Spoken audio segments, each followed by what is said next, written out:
are going to be screwed over by Project 2025. It proposes a complete change to the disability rating scale. Not to make it easier for veterans to get the care that they need, but to make it so much harder that they save billions of dollars. Where does that money come from? Veterans' pockets.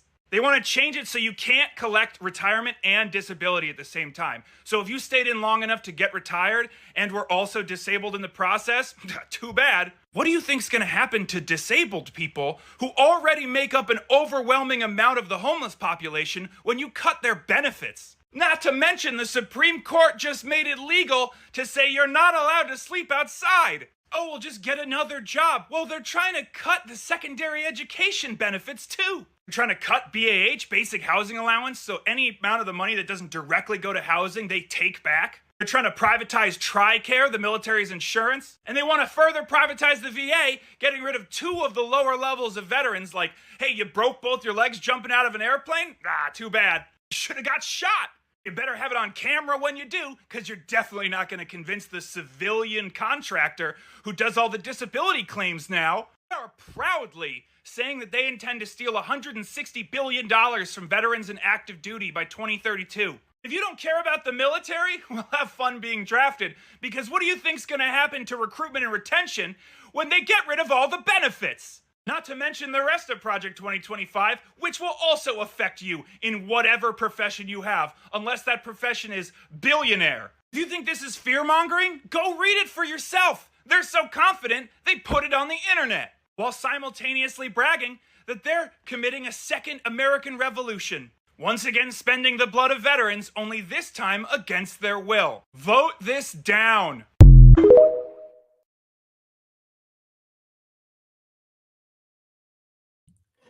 Well, that was a little subtle. Had to open you up and grab you. That's a veteran talking about Project 2025.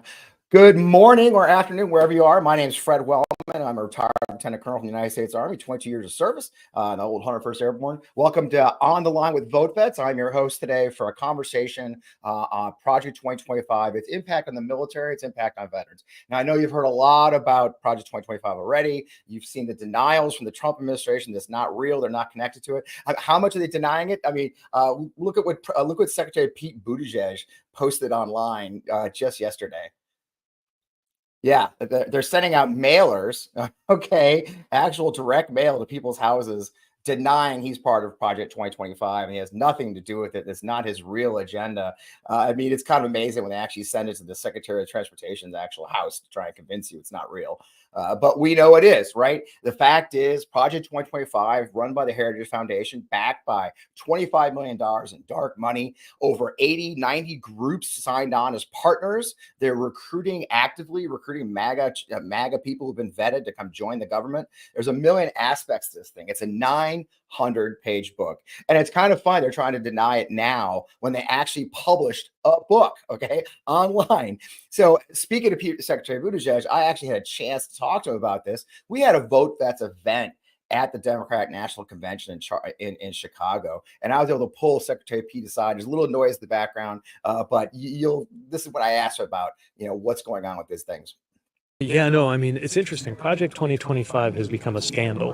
And it's the only time I've seen a scandal that's just a party putting out their policies. They just made the mistake of writing it down, right? But that includes a lot of really problematic things for veterans. The changes to the VA, a lot of people would risk losing their health care. And then just the slash and burn approach they have to the entire civilian workforce, including a civilian workforce that's made up of so many veterans. So veterans would be made worse off, both as veterans and in further public service. And that's just one of many things about that Project 2025 vision. Yeah, it's a lot in there, a lot to discuss between the military effects on the DoD, between the effects on the Department of Veterans Affairs, and then the larger effects on the larger government and the budget cuts. Schedule F, you've heard about, you'll hear a lot about this conversation. So I want to bring in a few experts. The most important thing is we've been on this for a while at VoteVets. And before I get to our conversation, we actually produced a video starring one of our guests today, Major General Paul Eaton, retired from the United States Army. This video is up on our YouTube channel. Let me see if I can get it up so you guys see it. Again, this is about the military aspects of Project 2025 and the very problematic things that are in there. It's just not a little thing. There's a lot of really big things in there. And well, check it out. Project 2025. Project 2025. Deeper look at Project 2025. You've probably heard about Project 2025, the 900-page manifesto drawn up by Donald Trump's MAGA allies to radically remake our country. It's worth knowing about as you think about your vote, because this election is not just a choice of candidates. It's really a choice of the kind of country you would like to live in. Project 2025 is the MAGA Republican playbook to go around the Constitution, the Congress, and the courts to take total control of our government, using it to enforce their ideology on our lives. The thing is, it's eminently doable. They've been planning this for years, and we'll be ready to go on day one should Donald Trump be elected. Let's look a little deeper at a section that's been overlooked in the media. Their plan to radically remake our military. If one were to write a credible roadmap to transform our democracy into a dictatorship, this is what it would look like. And a big part of that is to turn the most effective, professional, and nonpartisan fighting machine that the world has ever seen into Trump's MAGA military force, ready, willing, and able to deploy against our fellow citizens should Trump issue an illegal order. It achieves this goal in 4 steps. First, it corruptly uses the power of the presidency to fire flag officers, generals, admirals, and so on, who they deem not sufficiently loyal to Trump. Second, it stops promoting anyone in the military who doesn't pledge allegiance to their agenda. Third, it obliterates military readiness programs that ensure our diverse forces know how to work together. Fourth, it actively recruits troops who may have been targeted for radicalization by white supremacists. And then, it enables the use of the Insurrection Act to deploy the military inside the country against political opponents, protesters, or just about anyone Donald Trump chooses. That's a lot. So let's walk through it. The first step in creating a military that is loyal to Trump and carries out whatever order Trump gives, legal or not, is to remove all obstacles at the top.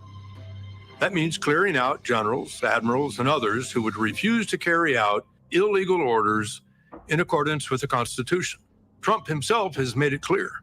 I would fire them. You can't have woke military. Project 2025 calls troops who follow the Constitution Marxist and says they are Barack Obama's General Officer Corps. Well, I served in uniform for over 30 years, following my father's footsteps, and my family still serves today. I can assure you that there aren't many Marxists in the military. So who are they looking to fire? Anyone who is loyal to the Constitution above all. Once they clear out top ranks, they will only promote MAGA loyalists. They falsely claim that promotions under previous administrations were illegitimate, and that the antidote is to freeze promotions, even if people are in line and qualified, unless they are MAGA loyalists. That clears way for Trump to move his hand-picked people into key military leadership positions in acting roles, sidestepping any Senate confirmation vote. And who might he choose? We're talking about people like disgraced retired Lieutenant General Michael Flynn, who pled guilty to lying to the FBI in a Russian influence case, but was pardoned by Trump. General Flynn, he's some general, he's some man. He took abuse like nobody could have handled, and he came out bigger, better, stronger than ever before. We love him. He's a leader. And you just stay wealthy and healthy and well and everything. I want you to have great lives in general. You just have to stay healthy because we're bringing you back. We're going to bring you back. We're talking about retired Brigadier General Don Bolduc, a 2020 election denier who called for abolishing the FBI. Project 2025 then radically changes the culture of service. The report spills a lot of ink falsely arguing that the military spends most of its time on social engineering, Marxist indoctrination, critical race theory, and diversity, equity, and inclusion. It bashes transgender service members and kicks them out of the military. Anyone who has worn the country's uniform knows there is no Marxist indoctrination or social engineering going on. So what are they talking about? They're referring to programs that train our diverse armed forces how to respect each other and work together. This is key to unit cohesion and readiness. It's really a matter of life and death on the battlefield. They would abolish this training in order to remake a diverse fighting force into a political, homogenous MAGA military. Finally, Project 2025 curiously stresses the need to reward 8,400 troops who were discharged for refusing orders to be vaccinated against COVID during the pandemic. It rewards them with back pay and full restoration of rank to lure them back. Wonder why? Well, far-right conspiracy groups and white nationalists have spent years targeting people who are anti-vaccine to recruit and radicalize. They bury them in anti-government propaganda and MAGA conspiracy theories. These are not people you want to hand a military weapon to and hope for the best. So, how might President Trump use this MAGA military? Well, we don't have to guess. Think back to when he ordered his staff to deploy the military to shoot protesters demanding justice for George Floyd's murder. Just shoot them in the legs, he ordered. Unfortunately, the chairman of the Joint Chiefs and his Secretary of Defense rightfully told him no. What specifically was he suggesting that the U.S. military should do to these protesters? He says, can't you just shoot them? Just shoot them in the legs or something.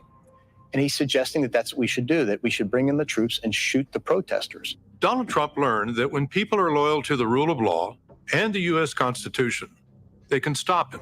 He won't make that mistake again. Project 2025's own architect has warned us that violence may be used against anyone who gets in their way. We are going to win. We're in the process of taking this country back. We are in the process of the Second American Revolution, which will remain bloodless if the left allows it to be. From shooting Americans in the street if they protest, to sending the military door to door looking for immigrants to round up, to putting troops into domestic law enforcement roles akin to martial law, Project 2025 would empower all of Trump's worst instincts. The good news is the choice is in our hands. Your vote this fall makes the difference. And it's not just about the top of the ticket. We need to vote for candidates up and down the ballot who will block Project 2025 from ever becoming our nightmare reality. And we need to talk about it with friends, family, and neighbors. That's how we hold fast to an America where democracy rings free, where the people rule and the elected serve, where the government values our rights and protects our freedoms. And an America that continues to say, if you're willing and able to serve, there is a place for you in our armed forces. A military that still swears an oath to support and defend the Constitution of the United States.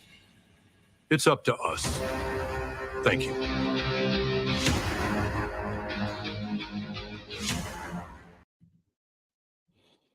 Great video, well produced by our VoteVets. Proud to do that for you. There'll be more coming on that topic. So without further ado, I thought I'd bring in a few folks. Hopefully we can all hear each other. Live streams are fun. I think Mike Levine was with us. Sergeant Major Mike Levine joined us. I think last time, Mike, we did this the first time, I literally disappeared at one point and you took over. I appreciate that. It's a next man up kind of a thing, Fred. There you go. Retired General Paul Eaton in his usual subtle way, just saying, Paul. Sir, can you hear us loud and clear? Are you with us? Okay. Can you hear me? Yeah, we can. Good to go, sir. Okay, great. Good to go. Good to have you. Thanks, Fred. And I'm going to go ahead and add our friend Kayla Williams. Kayla, we were laughing. Kayla's like, I'll just put Sergeant. Well, Kayla was also the Assistant Secretary of the VA. So let's not. And so Kayla was also joining us. You got nothing but Army again. At some point, Solstice is going to figure out, and the rest of the VoteVets teams, I keep having Army-only panels, but let's not tell them anytime soon. Nonetheless, sir, we're going to start with you because, this was, you had narrated that video. I thought we just, in this conversation, talk about the military aspects and then talk about the veterans impact.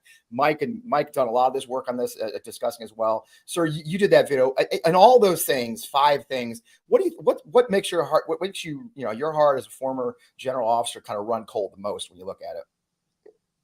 Fred, great question. And it's the fealty oath. It's the demand that everybody be loyal to the President of the United States instead of to the Constitution of the United States.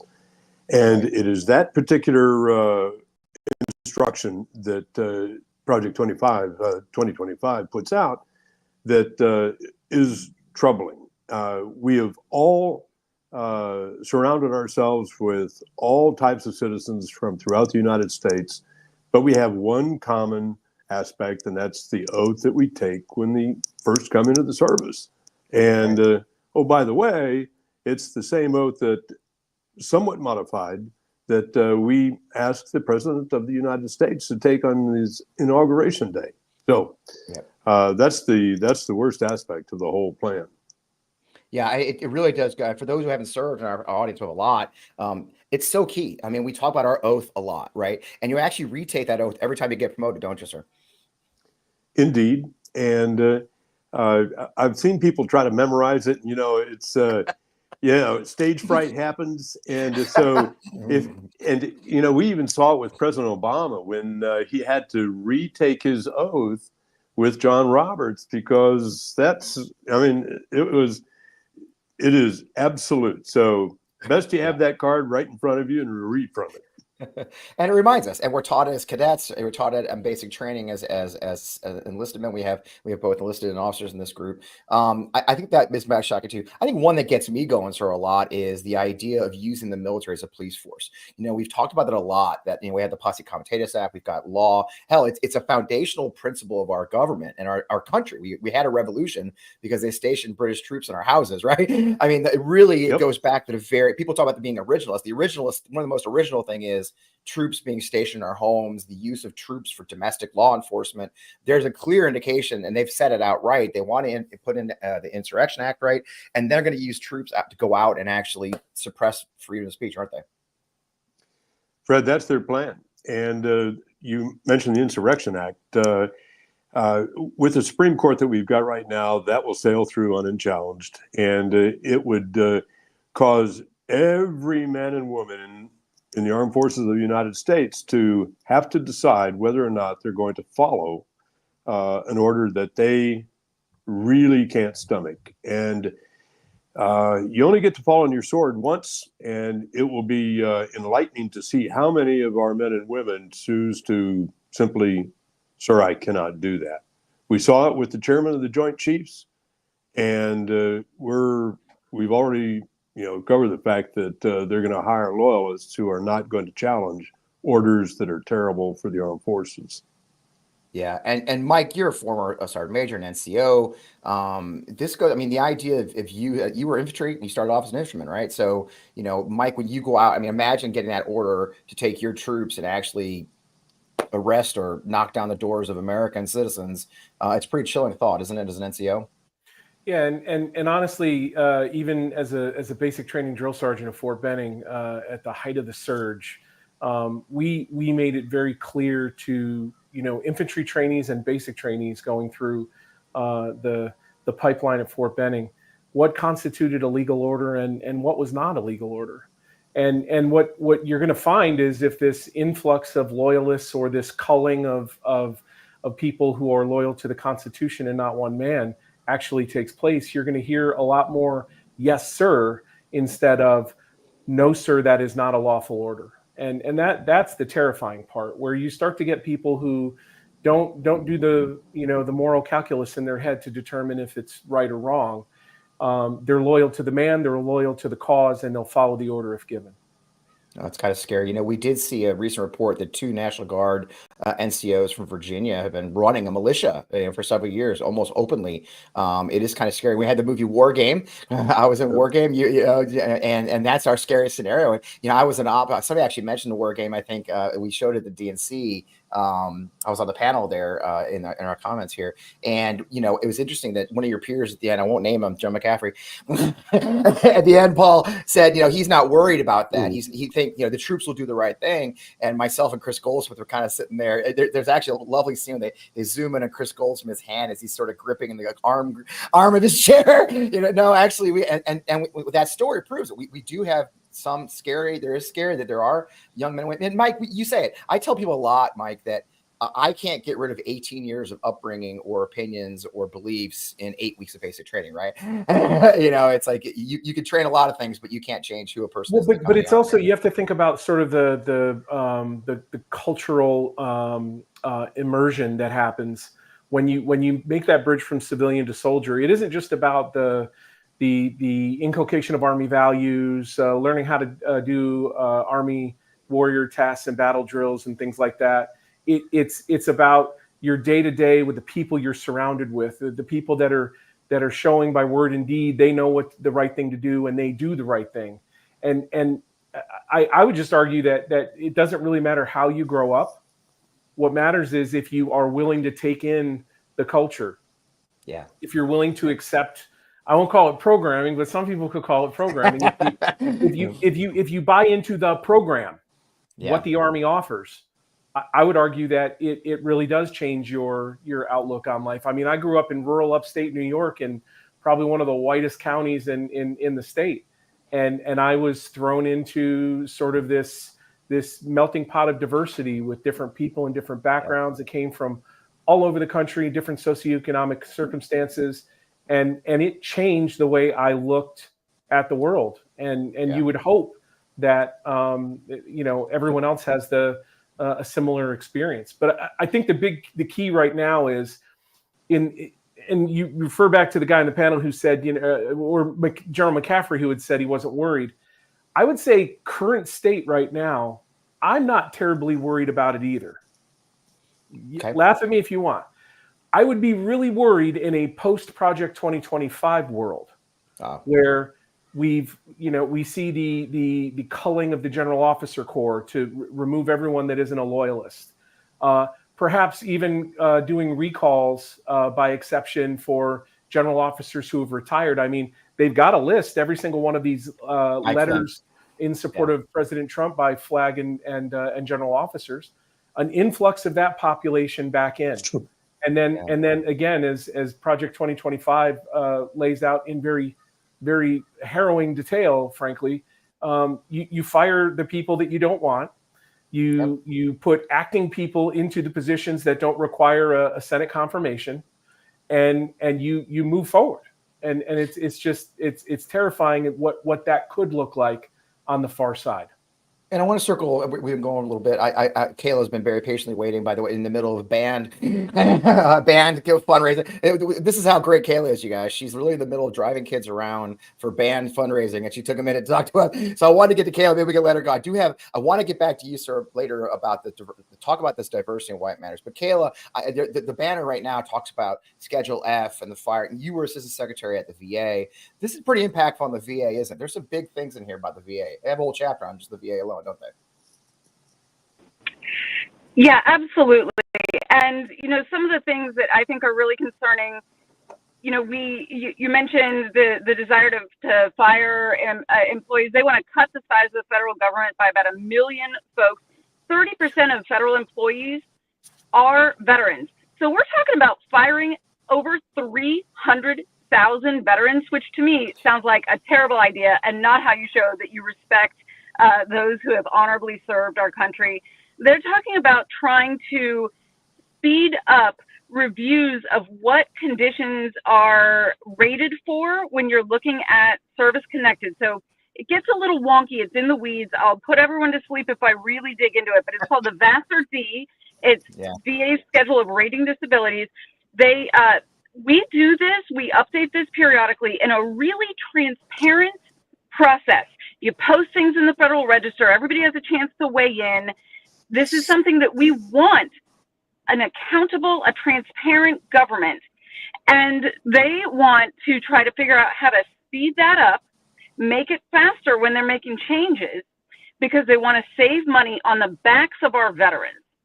Wow. And they have said in Project 2025, they want to do that for everyone moving forward and maybe make changes for those who already have ratings. That's a big flag. They're not willing to be completely clear on what that means. Does that mean that my spouse who sustained a penetrating traumatic brain injury might suddenly see his disability rating cut? Does that mean that I might suddenly see it cut?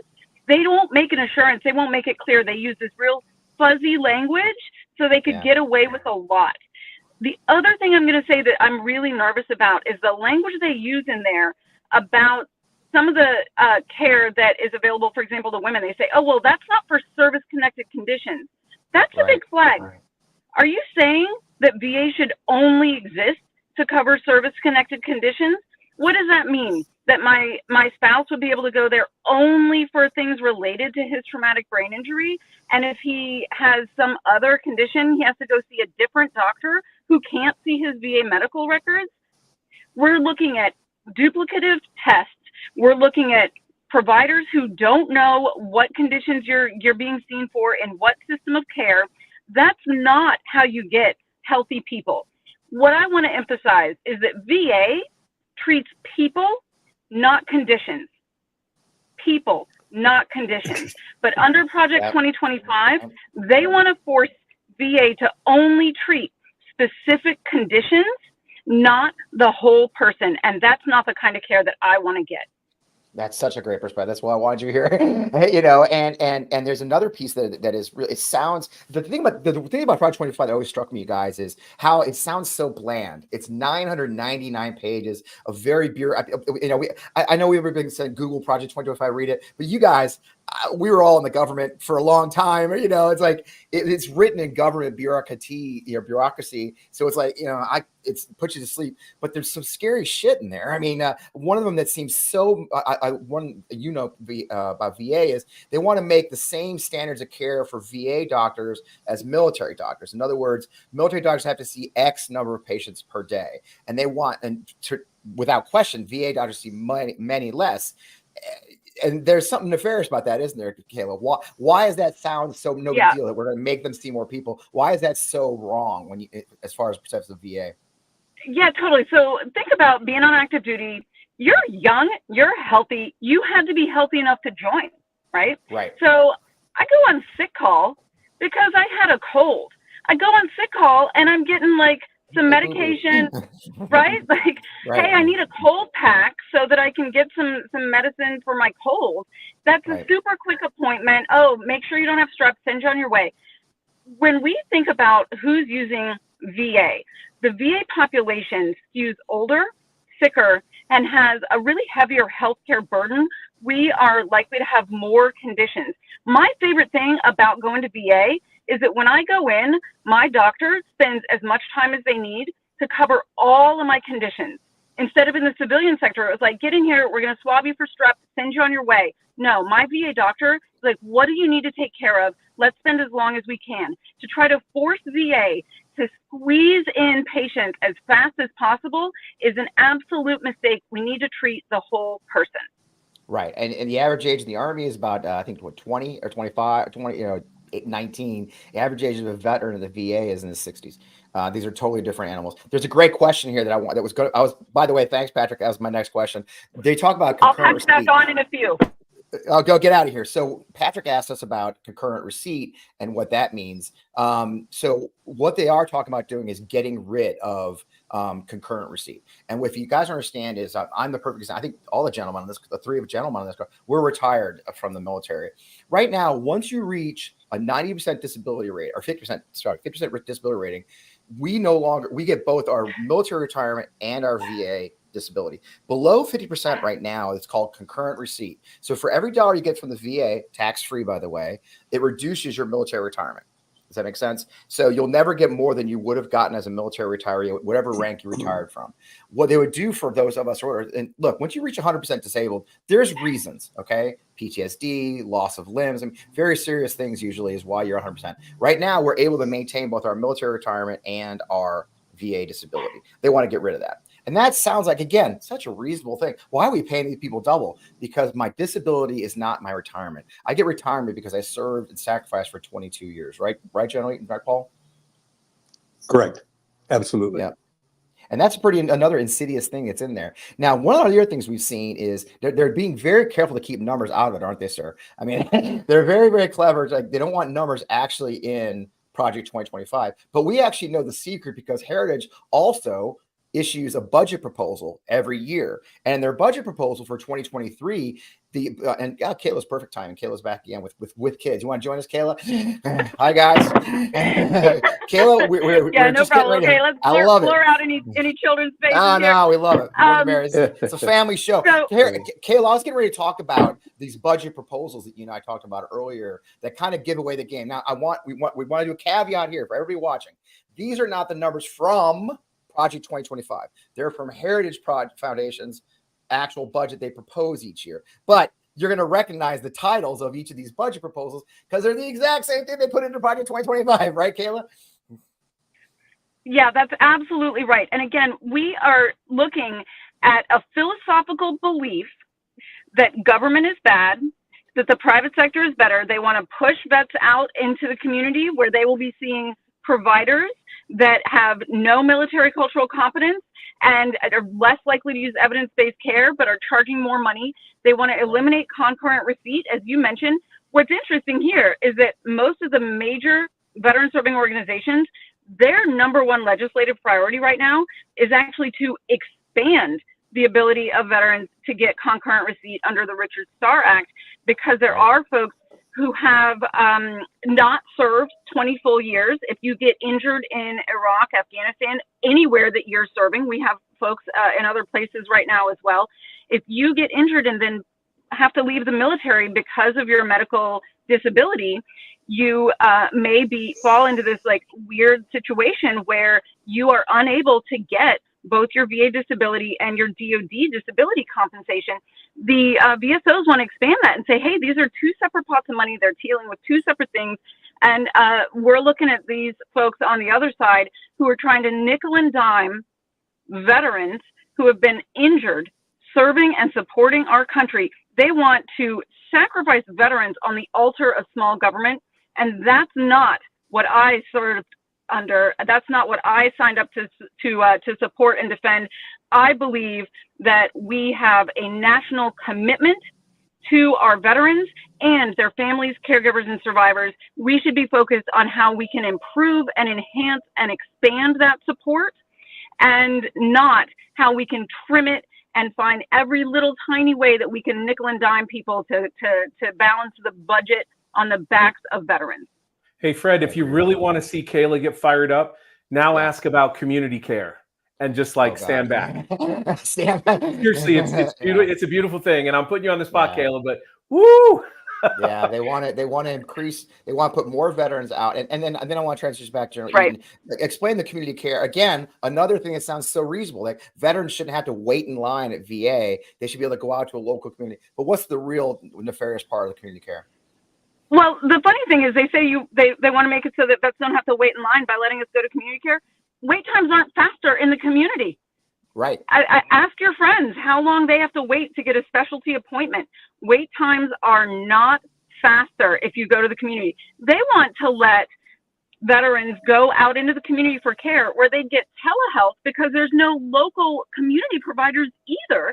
So they'll be getting telehealth from some community provider who doesn't know anything about the military, has never heard of things like military sexual trauma, has no understanding of toxic exposures and what we were forced to breathe in with burn pits, or Vietnam veterans with Agent Orange. They have no idea how to provide evidence-based treatments for post-traumatic stress disorder. So they want to force us to go out into the community, even when we have better, higher quality, more evidence-based, more culturally competent, and cheaper to the government care available. It's not because they care about veterans. It's just because they want to privatize things. They want to let rich people get even richer while pushing us into a worse system of care. Look up the recent results. When you compare VA hospitals to other hospitals under the same exact standards that CMS has done recently, VA is outperforming non-VA facilities. They get higher satisfaction scores from patients. So you want to try to force veterans to go and get worse care in the community just because it's going to make some other people richer.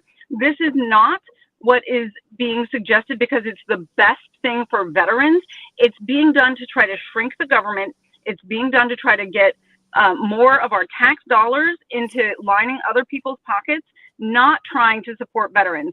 And in Project 2025, they straight up lie and claim that the Biden administration is refusing to allow people to use community care, while the community care budget has continued to tick up and up and up, as it is actually, being utilized more heavily.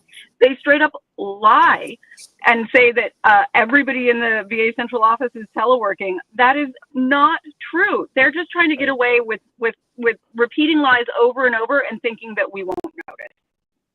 I love it. Thanks, Kayla. I'm going to let you go. I'm going to scratch this over to General Eat. If you want to get out, go get some band money. Good luck with the uniforms. And we appreciate you just taking the time out of your obviously busy Saturday to hang out with us. And by the way, you guys are going to see a lot more Kayla. You're going to see a lot more Kayla because we haven't even talked about women's health care and this. So see you soon, Kayla. Thanks. Good luck today. Take care, Kayla. So, sir, there's a lot in there, right? And you've led soldiers your entire adult life, like all of us. You've seen, like, one of the things I want to kind of, and it does go to the VA part of this too, is that number 3.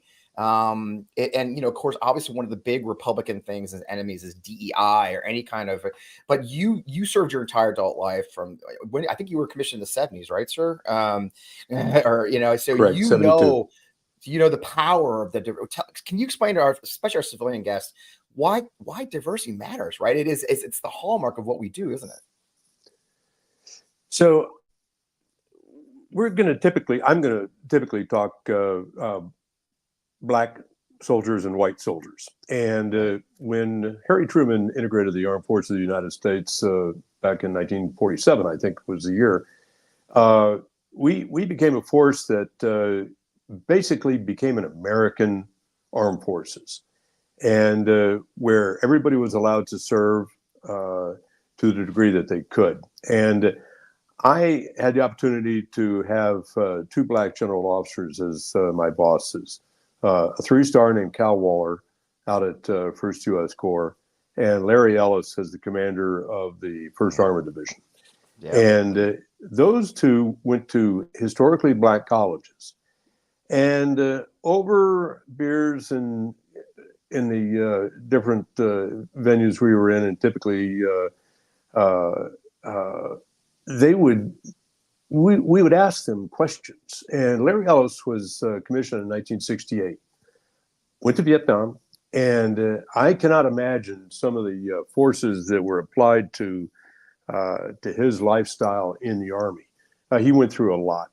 He didn't wear it on his sleeve. We would coax it out of him.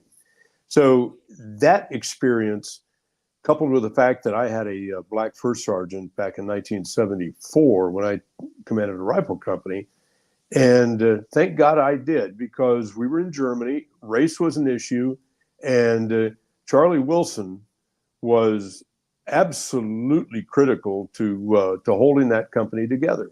And we would involve Black soldiers, white soldiers in what we called then rep sessions.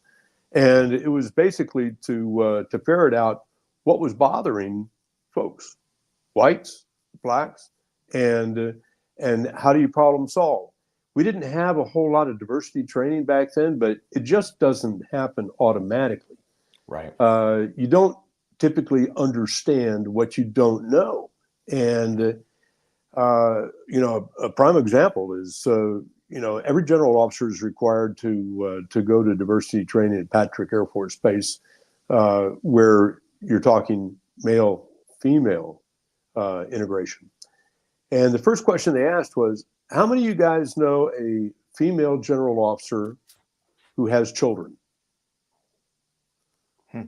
There were no female general officers who had children, because when they were working their way up the ranks, they could not show weakness. They could not get pregnant. They could not take time off for the kids.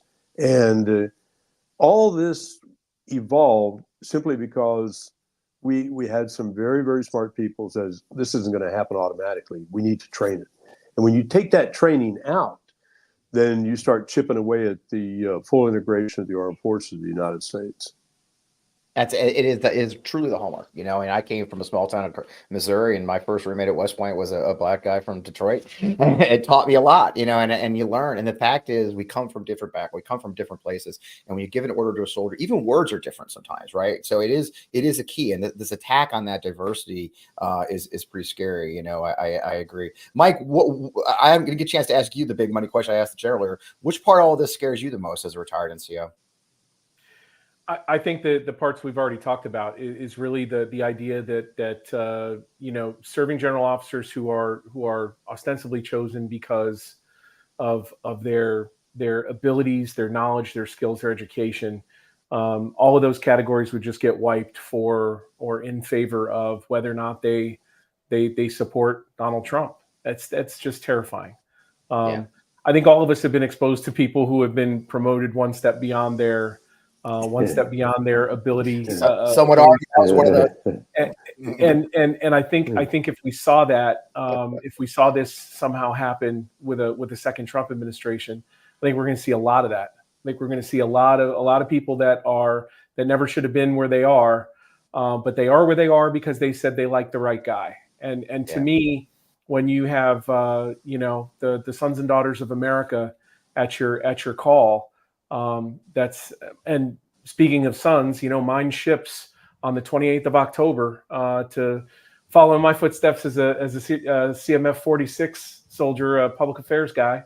And it scares me the thought that by the time he comes out of training, he could be in a second Trump administration where what the things that we've just been describing over the last 40 minutes would come to pass. And I do just want to say, I think the Army really messed up at some point when they stopped calling them rap sessions and started calling them sensing sessions. Because I never wanted to go to sensing sessions, but if you told me there was a rap session, I'm there.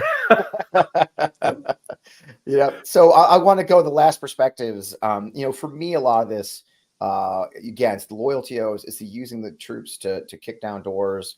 A kid from Oklahoma doesn't necessarily know the nuances of the law, yet they don't get that kind of training. There's some really scary stuff in there for me. And then there's the scary stuff of using, again, taking money away from people who serve their country, trying to save money on the backs of those who have given so much already and were given a promise of lifetime care. I'll give you the final word, Joe. We didn't want to go too long on a Saturday morning. People got things to do, soccer practice to go, band. Paul, final thoughts as before we let it go. What are the things? I guess this is the framing question. If you think about the folks who are watching this or watch it later, what's the most important thing they need to take away as they go forward as we approach election in 2 months in reference to Project 2025 and our community, why it matters to the military and veterans? So I'm going to tell you a story that happened to me when I was a 44-year-old brigade commander in Germany.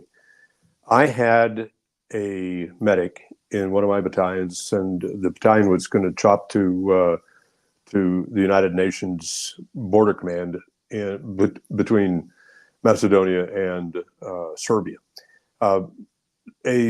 Basically an observed monitoring report along the border, basically, just kind of a peacekeeping exercise. Yeah. And the requirement was to wear the blue beret, wear the blue helmet. And I had a medic in a battalion assigned to the mission who, very good soldier. He was a specialist E4. He was a terrific soldier, great medic. And he had a father in Texas. He was raised in Texas. His father said, you can't wear that blue beret. It's just not an American thing to do. And an influencer. So here we have a great young soldier who said no to the blue beret. And he had influencers in Texas weighing in on the problem. Now, we had a lot of people vote for Mr. Trump. We had a lot of people who believe that he's the right guy to be the commander in chief. We've got a lot of guys out there, guys and gals, who can be distracted. They tend to be conservative, tend to be Republican voters, and they can be influenced to do the wrong thing, like my young specialist who was influenced by his father to do the wrong thing. We went through great trials to explain the presidential decision directive that authorized the use of this type chain of command, that it was actually a take on tactical command instead of full operational control or attached rules of engagement. So I disagree with General McCaffrey. I do believe that we will have great young Americans in the armed forces who will be influenced by what they hear. And we've got to work this very, very hard. And the training, the civics lessons that we can apply, the explanation of why we take the oath to support and defend our Constitution, all of this is critical to the good order and discipline of the armed forces of the United States. So we've got our work cut out for us, and all of us on this program today are profoundly involved, and I am very, very proud to be a part of it. Thank you very much for including me, Fred. Thanks, Mike. Thanks, Paul. We appreciate you. Yeah, Mike. Thoughts for it? What should these folks know about this whole thing, and what can they do? Yeah, I mean, really, this is about educating yourself. You mentioned before, this is written in sort of the bureaucratic style of policy language, and that can be pretty hard to penetrate. I think that's one of the good things about VoteVets is we're helping to translate some of this complicated policy language into easy to understand, gut punch type material. And the video that General Eaton was in is a perfect example of that. So it's a matter of educating yourself, educating your friends and family, and then being honest and reaching across to people who don't agree with you. We damage ourselves as an electorate when we confine ourselves to the silos where we find comfort in the ideas of people that think similarly to us. You got to step outside of your comfort zone a little bit and engage with people that think or feel or believe differently than you. And that doesn't make them your mortal enemy. Right, we have to avoid this us versus them paradigm that we seem to be locked in for the last couple of years. The MAGA movement has damaged more families and friendships than right. I'm sure all of us have had some kind of impact on that. But it's incumbent on us to help develop a more educated and more aware electorate, and that starts with getting outside of your echo chamber. So talk to people about what this means. Talk to people about how this will impact, and then get out of the comments section, get off Twitter, and go vote. That's great. Couldn't say it better. I appreciate both you gentlemen joining me. I'll let you go, and I'll finish up talking to our folks about what we do. And thanks for joining us. We'll have you back again, as you know, and I hope you come back. So thank you both. Thanks, Fred. So great conversation with smart people. I hope you. Thanks for joining us on such short notice on a Saturday morning. We want to, as you notice, we're kind of moving on the line with VoteVets around a bit in places. We just started the show about 2 weeks ago, and we're trying to see where you guys hang out and when you get there, and hopefully get different audience members who will join us. Now my big pitch, y'all. If you're here, if you're on Twitter or you're on YouTube, make sure you go to our YouTube channel, subscribe. You'll find all kinds. VoteVets puts a ton of videos up from actual veterans to help you learn more about our community and the passions we feel about these topics. We're going to put up more videos about Project 2025. You'll get notifications about live streams coming up when I get the wild hair or we decide there's breaking news. I'm going to warn you now, we are planning a post-debate spin room. We're going to get in that. We're going to have I'll be on vacation, but don't care. Hopefully I have good Wi-Fi. We're going to have a spin room talking about the issues. There's almost no question that with two veterans on the ticket, both Republican and Democrat, our world, our community, the military and veterans is going to come up in this conversation. Of course, we had the outrage at Arlington the other day. If you hadn't seen our live stream about that from a week ago, that's on the VoteVets channel. So this is my big push for you to go over to the VoteVets YouTube, subscribe, like us on Twitter, like us on Facebook, wherever you may be. And of course, the big one of them all, guys, if you could go to votevets.org, give us a little money. We are investing in races across the country. We're investing in convincing people of the danger. We're talking about I'll get you a hint, there may be a bus tour about not suckers and losers. That might be out there. All that happens because of supporters like you who give us the money and where it goes to good causes, supporting our veterans, supporting the good veterans running for office. So with having said that, I'm going to remind you, I am Fred Wellman. I'm host of this show on the line with VoteVets. You're finding us on all our channels. I think even mine too today. It's the most important. Tell your friends, share, like. I could use some more likes, more emojis on here. Make sure you share, like, subscribe. That's so important for what we do and spreading the word as we could close this election. We're 60 days out, folks. I mean, this is it. As Vice President nominee and Governor Walz says, we sleep when we die. 60 days is nothing. If any of you guys ever served in the military, right? 60 days, you're a short timer. You're damn near done, right? And so you can stand on your head for 60 days and get this done. Find a local race. Find someone who you need support. I guarantee you, as we speak, no matter where you are in America, as you're listening to me now, there is a race for office, be it congressional, state, president that needs your help, needs you to stand on the side of the road, wave a sign, needs you to phone call, needs you to knock doors. We are in this fight for our democracy. It's about what we believe as a country. It's not as simple as sending a tweet. We need you in the fight with us by our side. Go to votevets.org, learn more where you can join, get these cool t-shirts that we all wear. There's a lot of great swag on there for you to tell you everybody who you are, who you support. With that, I'm going to wrap us.